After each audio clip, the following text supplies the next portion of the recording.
Right. Richards. Thank you, Mr. Chairman. Thank you, Jordan, and members of the board. It's great to be in front of you today to be able to provide the update on our activities and progress that we've made over the last few months since we last met. The discussions that we had in our committee meetings yesterday were robust and very informative, and I greatly appreciate all the committee that took the time yesterday to sit with us and be able to go through the vast materials that we were able to share with you. Before I begin on my report, I would like to remind those in the room, but also online, that we do have a list of acronyms at the end of our report. So if we get into jargon and terms that you do not understand, hopefully they're provided in those acronyms. The next slide, please. As you know, we had spring last week in Anchorage, and winter is now back with us. And so with us, as we venture farther afield, certainly across the holidays and look to travel, very good to make sure that we have our winter vehicles in good order and that we're prepared for those winter conditions. So as Jordan reminded us all yesterday, cleaning our headlights, certainly after the wet that we've experienced over the last couple of days, would be very beneficial to make sure you have a clear line of sight. Also to pack extra clothes in case there is a breakdown, and emergency provisions, including food and a fully charged cell phone. I would also mention that it is with the ice that we now have and the snow that's potentially coming to us, consider the ice underneath the snow, specifically in your driveway, because it can lead to slips and falls and broken ribs.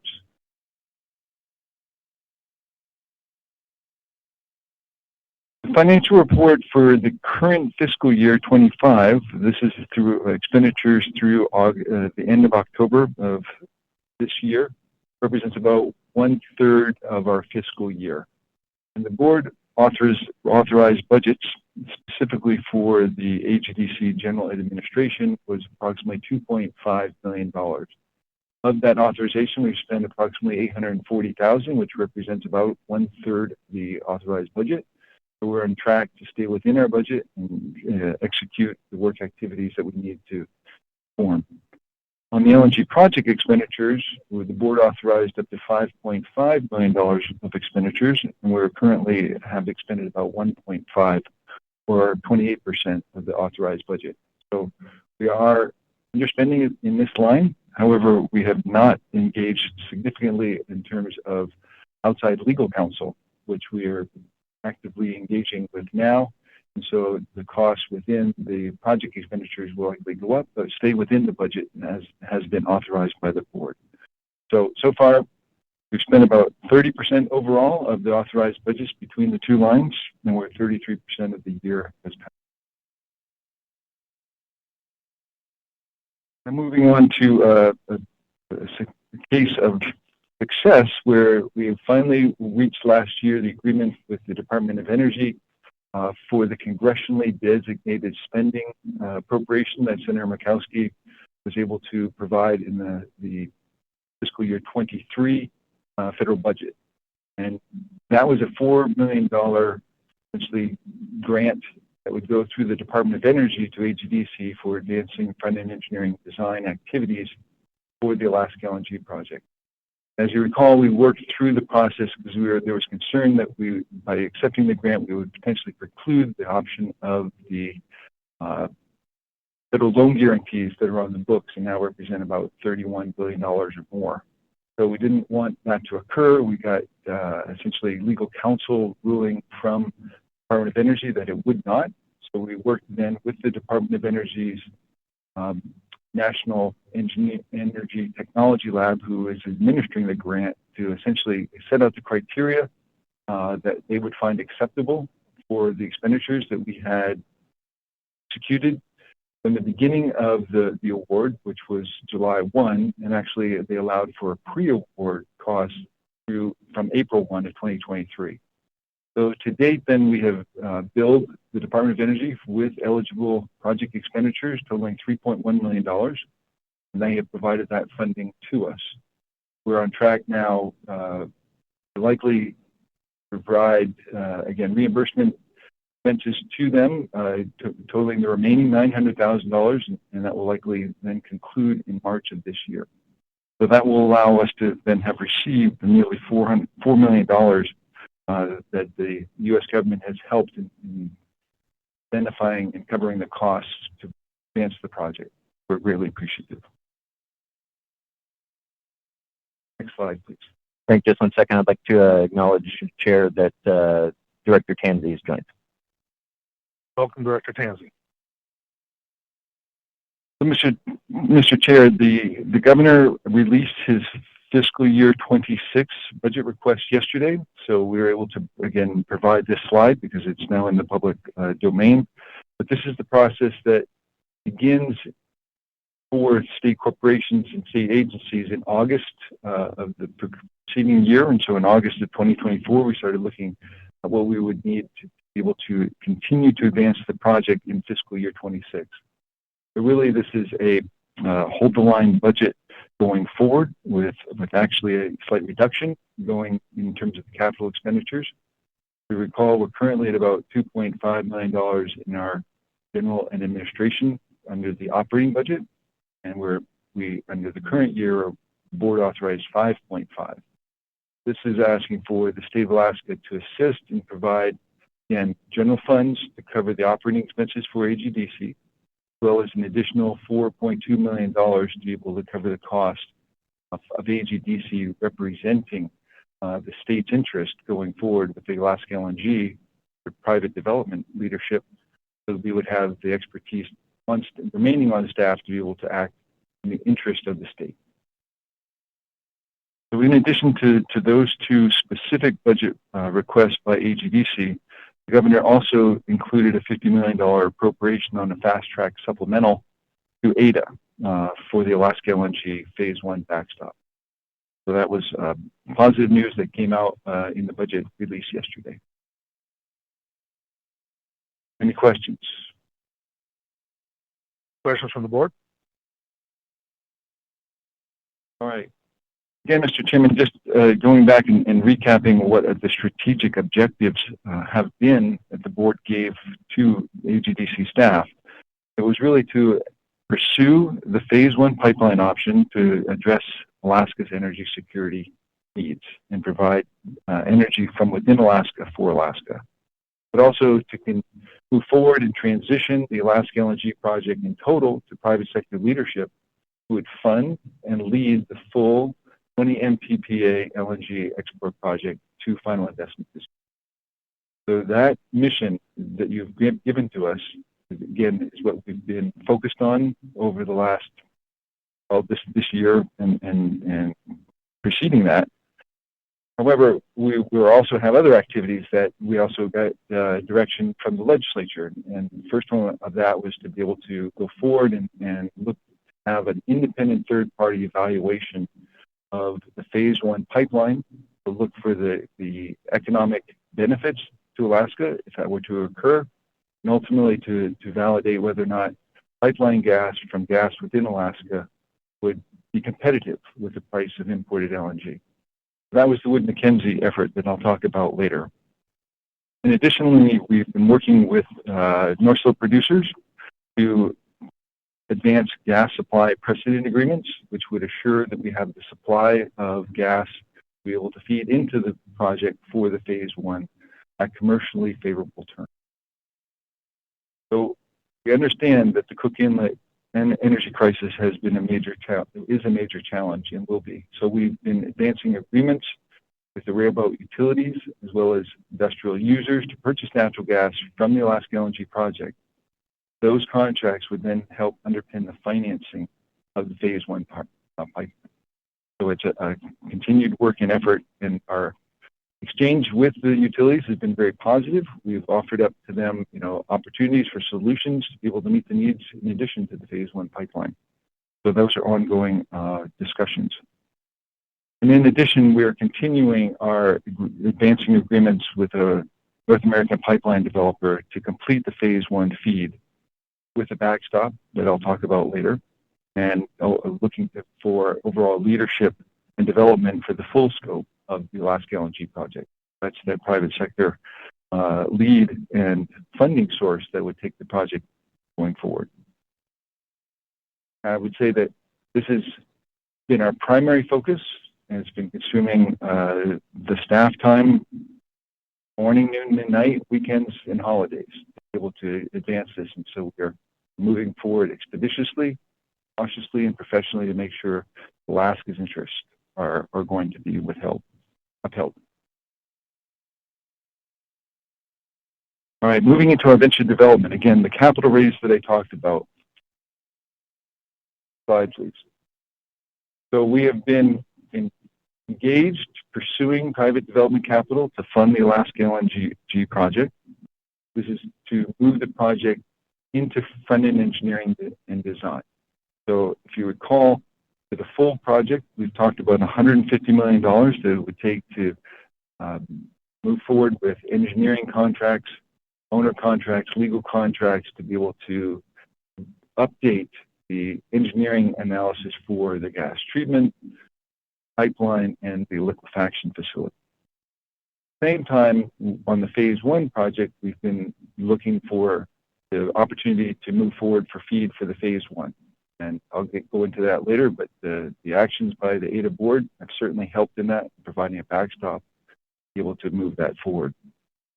We are currently actively engaged with developers and investors that want to take over leadership and funding. I know that there may be some skepticism out there for folks that have heard this before, and it was true that we did and were actively engaged with folks under confidentiality agreements, and they decided to pass and a pause on the project. We are now actively engaged with other parties that we'll talk about a little bit further, but we are actively providing them updated economic model reviews. We're talking about terms and conditions, as well as a schedule to be able to execute not only the FEED, but the commercial agreements to be able to take this forward. This is for both the Alaska LNG project in total, as well as phase one. Slide. So just an update on the LNG markets, and this is really just a look back over 2024. Again, the prices, the spot market prices continue to climb. This is, again, a seasonal increase that you would normally see, but as of today, both the European spot prices were about $14 and the Japanese Korea spot prices were in the $15 range. So you'll see that uptick on the solid blue and red lines on this chart. And then below it are an indication of the long-term contracts. And these are the contracts that are based on either index of oil, namely Brent index oil contracts, or that are based on Henry Hub, or the U.S. Natural gas index. So those have been relatively steady. Henry Hub prices as of this morning were $3.50, so those are in the $8 to $9 range. They're staying steady, but we see that, again, there's going to be an uptick as Henry Hub prices increase with winter impacting the lower 48. Now, the long-term contracts in 2024 have been relatively stable. While spot markets, again, have seen this uptick. What we see on the horizon is that as activities occur in certain areas of the world, that there are reactions in the LNG markets. So whether it be the Middle East or whether it be the war in Ukraine, that has impacts then on the LNG trade. Most notably, we see that the Russia-Ukraine gas transit deal will expire at the end of this year. This is where Russia is paying the Ukraine for a pipeline going through the Ukraine. So this could have significant impacts on the price of LNG. How it's going to play out, we don't know, but it's an indicator that again, volatility is part of the LNG market.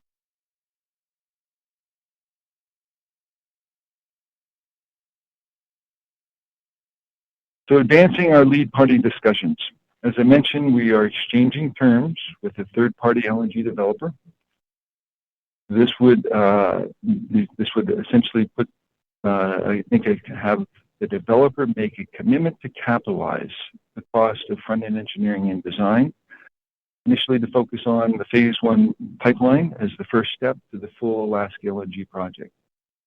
They would assume a lead position in terms of both the equity of and development phase of the project, where they would then bring in the expertise and the capital resources to be able to fund the front-end engineering and design.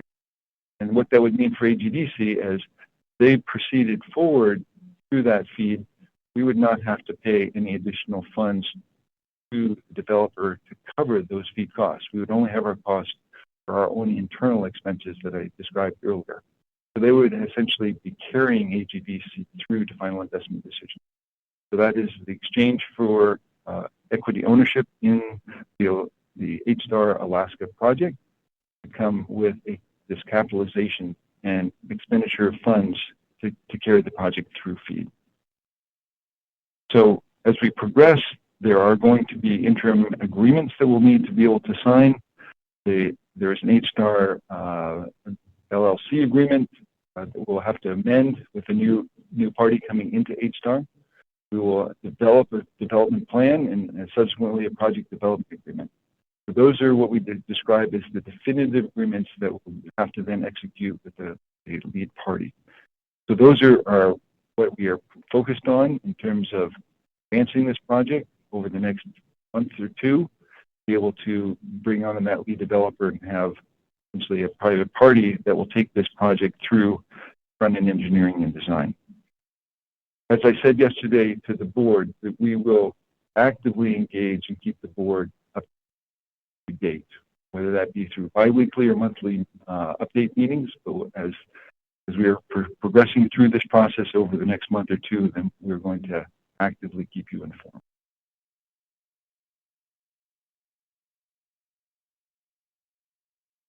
So back to phase one, just for general edification for the public. Phase one is a portion of the Alaska LNG project that is essentially the pre-build of the pipeline from the North Slope of Alaska to provide gas to interior and south central Alaska, where we're facing higher energy costs with the decline in the Cook Inlet operations. That is the precursor to the full build-out of what we call phase two of the Alaska LNG project, which would include the North Slope gas treatment or Arctic carbon capture plant and the LNG export facility in the Kiski. So by phasing this, we feel that we have the opportunity to be able to utilize the permits and the authorizations that have been granted to us by the federal government, by the state, move forward and deliver energy from the North Slope of Alaska to Alaskans along the pipeline route. Now, the timeline is not necessarily one that will meet the immediate needs of the electrics, but again, this will be put in place and available to provide supply to Alaskans in the 2031 timeframe and be able to provide energy for generations to come. Now, what this does is clearly de-risk the entire project. And this is one of the major concerns that we've always heard from interested investors and developers, is that the pipeline itself is, in their mind, a major risk because it's 807 miles from the North Slope across Alaska, and many envision Alaska, it's very tough terrain, and it would be extremely challenging to construct. But as we all know, live here, construct roads and construct pipelines on a daily basis. It can be done and will be done. So to the legislative intent language, again, in discussions with the legislature during the last legislative season in spring of 2024, we represented the phase one concept to the legislature. And they wanted to make sure that that our model projections and as well as the cost projections on the cost of delivered gas would be validated or verified by an outside third party. So that's where the intent language that they put into the budget, as spelled out here on the slide, gave direction to AGDC to be able to move forward. Now, this was after discussion with the legislative leadership and the governor. In that discussion, the governor said, I'll pay for the study. So it didn't come out of AGDC operating funds. It came from the governor's office to be able to do that. So that was where we then contracted with Wood Mackenzie to be able to complete this work and provide the outcomes of their analysis to board, which we did at the last session, but also to the Alaska legislature, which we did a couple weeks ago. So the overall outcome, though, was a positive economic value to the state of Alaska. So when we looked at the viability of the project, Wood Mackenzie presented this slide, and on the left-hand side of the slide, it indicates, from their perspective, a buildup of cost of imported LNG. So from the price of LNG to the shipping to the regas facility, they came up with a cost range between $10.21 and $13.72. What that does not include is, again, what they call the onshore reception costs. So what we're talking about here is a dock, pipelines from the dock to the distribution system. That is not built into their cost stack and would add additional costs to them, to that stack. So that was the marker that we were looking for in terms of whether or not the pipeline would be economically viable. So what Wood Mackenzie then validated on the right-hand side of this slide is the cost from their consideration, what the cost would be to Alaskans from delivered gas from this project. So that ranged from a baseload case, which was essentially the AGDC model, of $12.80. The WoodMac case, $11.20, was based on Alaska utility demand, with some decrease in that utility demand for the advancement of renewable energy sources. So it actually took into account and reduced the overall consumption in Alaska from renewables.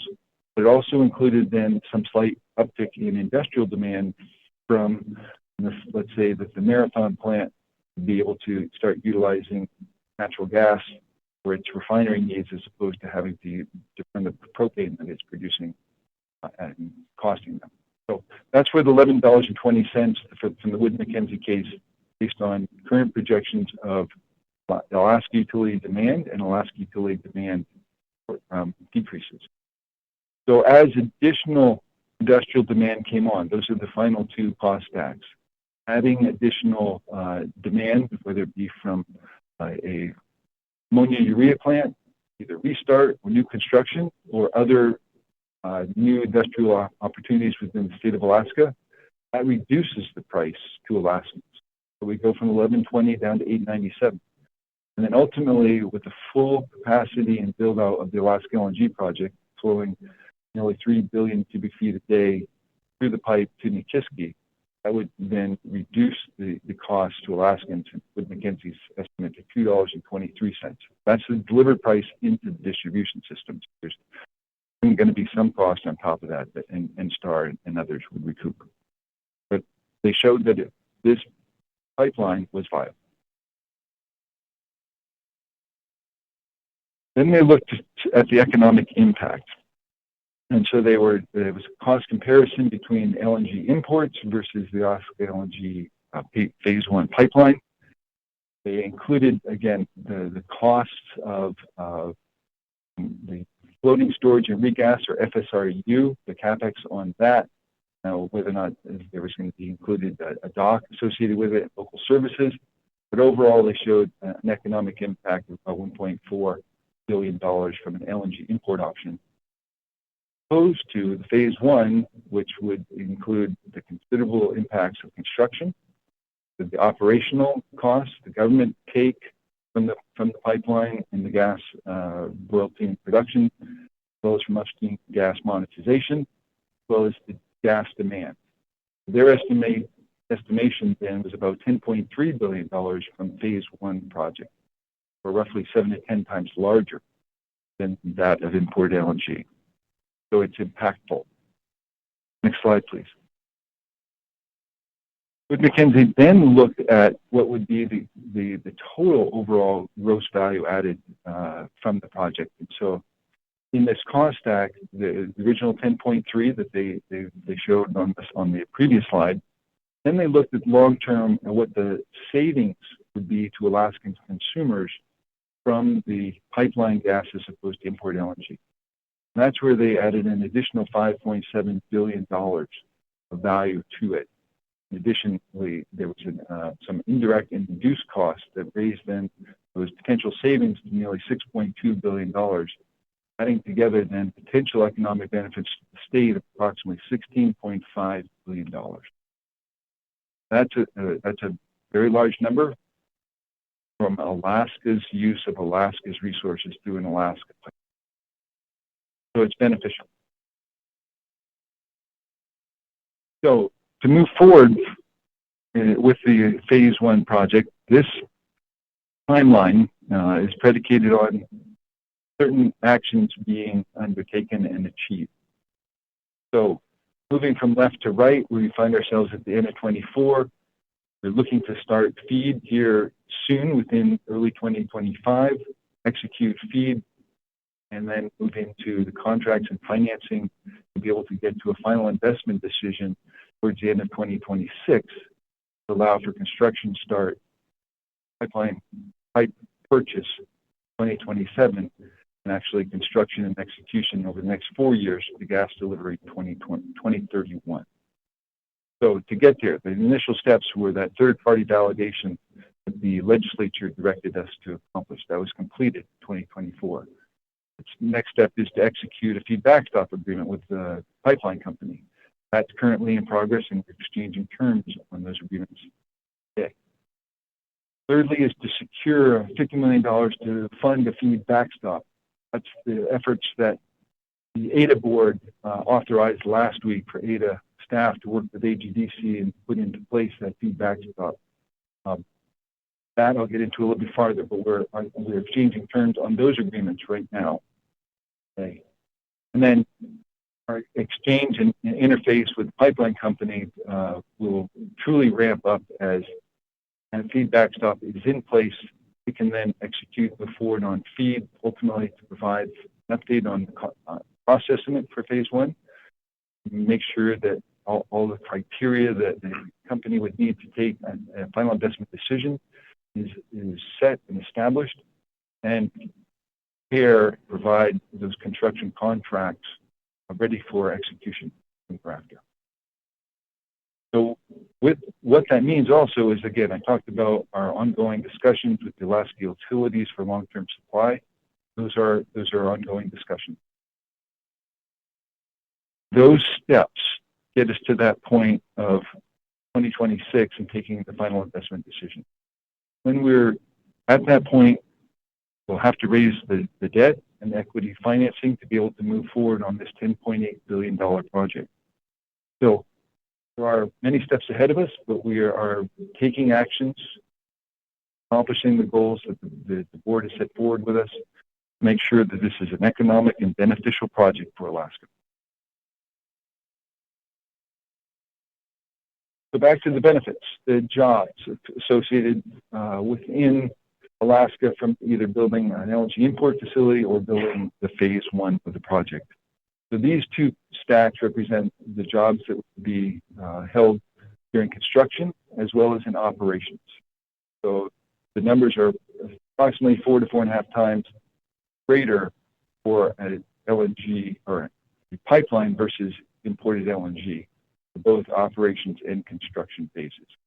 But the numbers are fairly large and be impactful to the Alaska economy, with 2,271 jobs during construction and another 1,138 jobs during operations. So it would be a positive impact to Alaska's economy for the long term.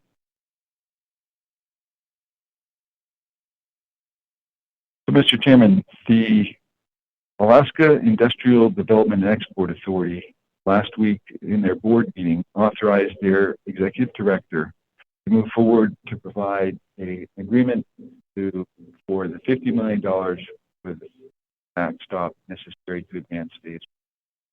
This represents the resolution of that board.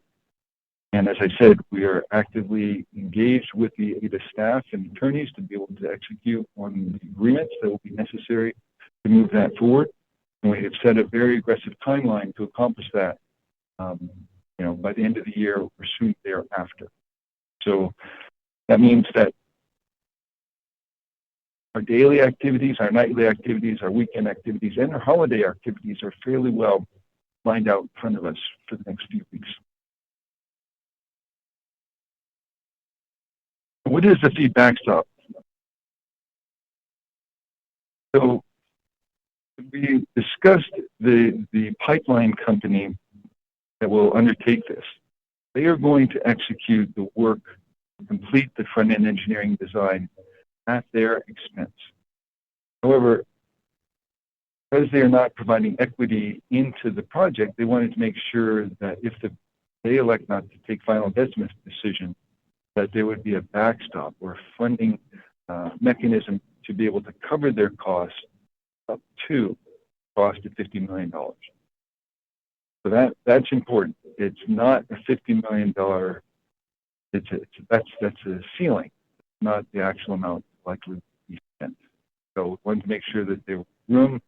The cost estimates that they are providing include a significant amount of contingency, so they feel that number is a good number, and that's what we've represented in our discussions with ADA.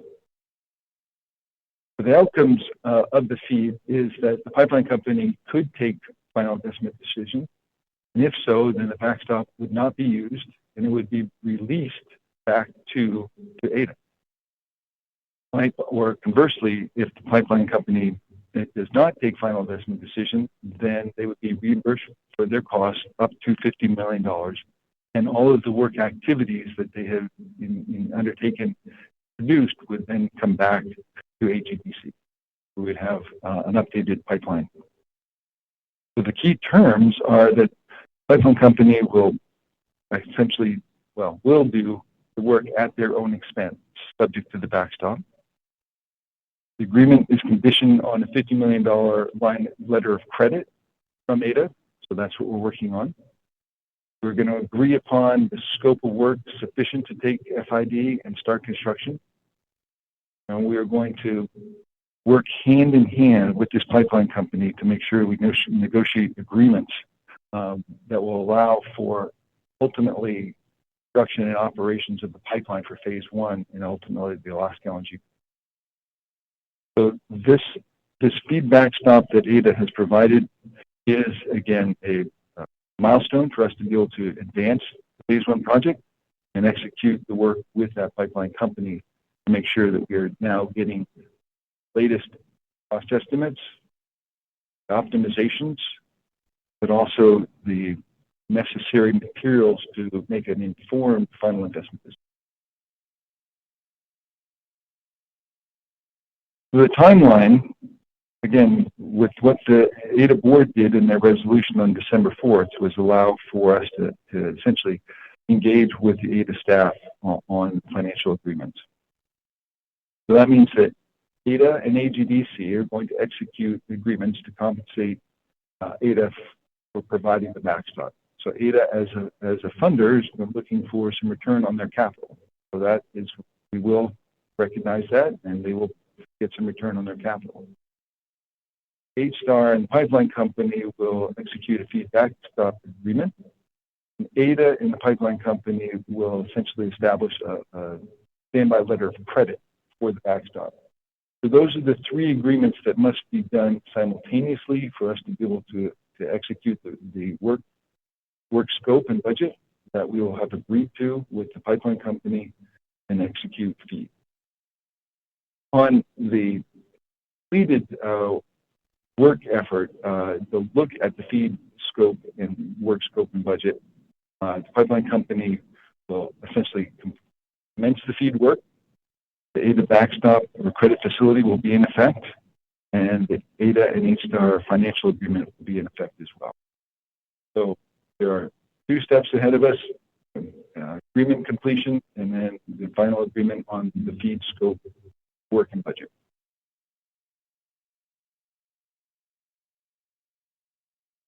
To ensure that we have gas to meet the needs of Alaska, we've been engaged with producers on the North Slope. And as I've described previously, we have signed a gas sale precedent agreement with Great Bear Pantheon. They are a new developer that is looking to develop their Appoon and Kodiak projects, which are approximately 20 miles south of Prudhoe Bay. What they are representing is a source of gas that will cost a maximum of $1 per million BTUs. So significantly lower cost gas than we're currently experiencing in what we see in the Cook Inlet. But we have with a pipeline cost on top of that to transport it.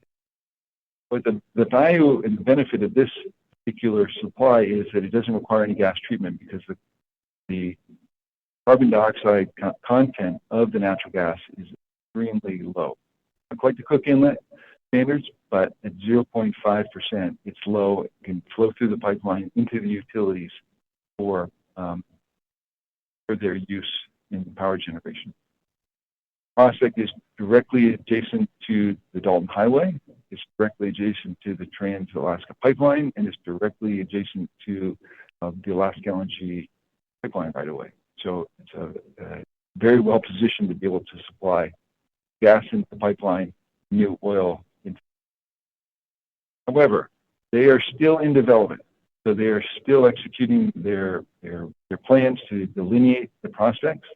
Have a well that they're drilling right now and looking to get flow tests from that well to maybe further delineate the quantities that they have and the porosity of the rock.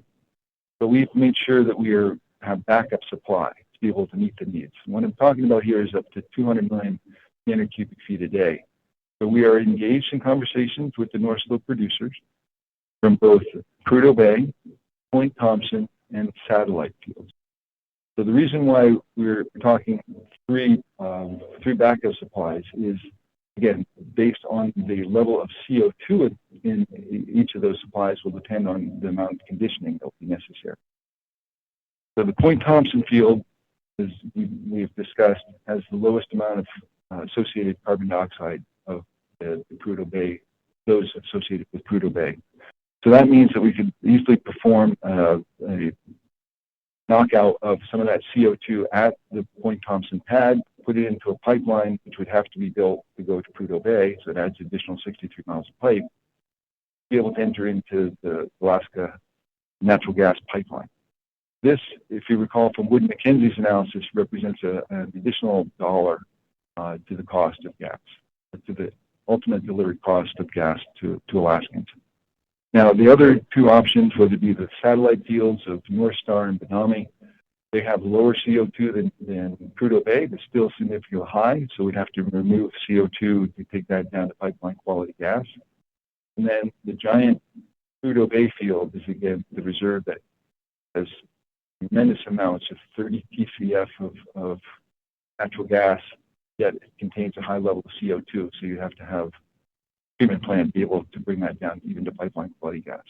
But those are just that we have a backup supply to the preferred option. So it's a belt and suspenders approach because no project financing is going to go forward unless there's a surety of supply that will meet the needs of the contracts. So for our due diligence, specifically around Great Bear Pantheon, we hired Ryder Scott to do a third-party validation of the Great Bear Pantheon's recoverable gas volumes. So what this represents is, again, Ryder Scott's analysis at the time of the materials that Great Bear Pantheon were able to share with them, including the development plan that had been developed by Schlumberger and now has a new name and acronym, but I can't remember it.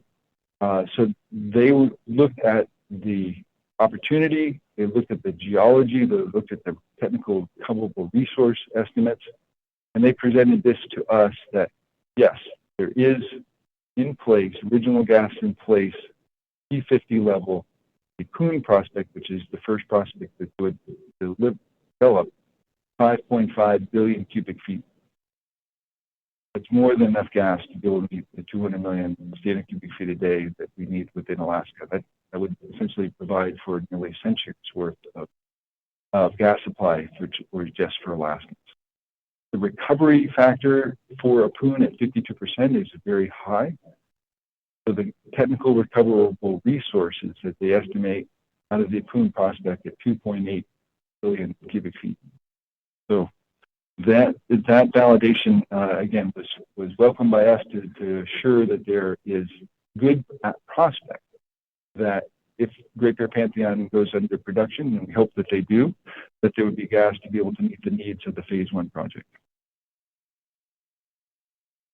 This provides, again, a little bit more in-depth on how they would, from Ryder Scott's perspective, the field will be developed in terms of development profile going out from 2025 and on out through 2060, 2070 timeframe.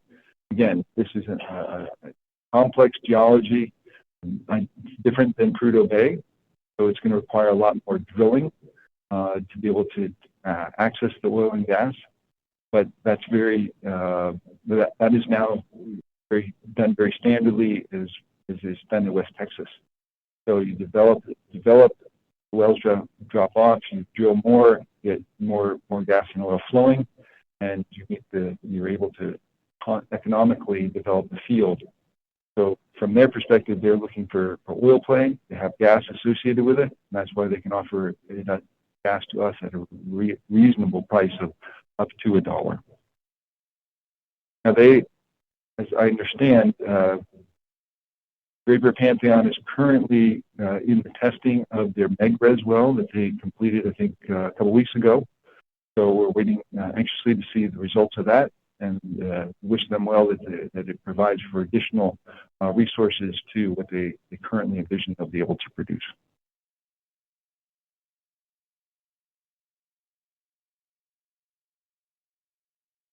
So as I said earlier, for the Phase 1 pipeline, our next steps are to complete the agreements with ADA on the feed backstop. We're going to coordinate our feed work scope and budget with the pipeline lead party. We'll complete those discussions on moving forward with that party to take on this role, finalize the backstop agreement, and initiate the feed for the Phase 1 pipeline.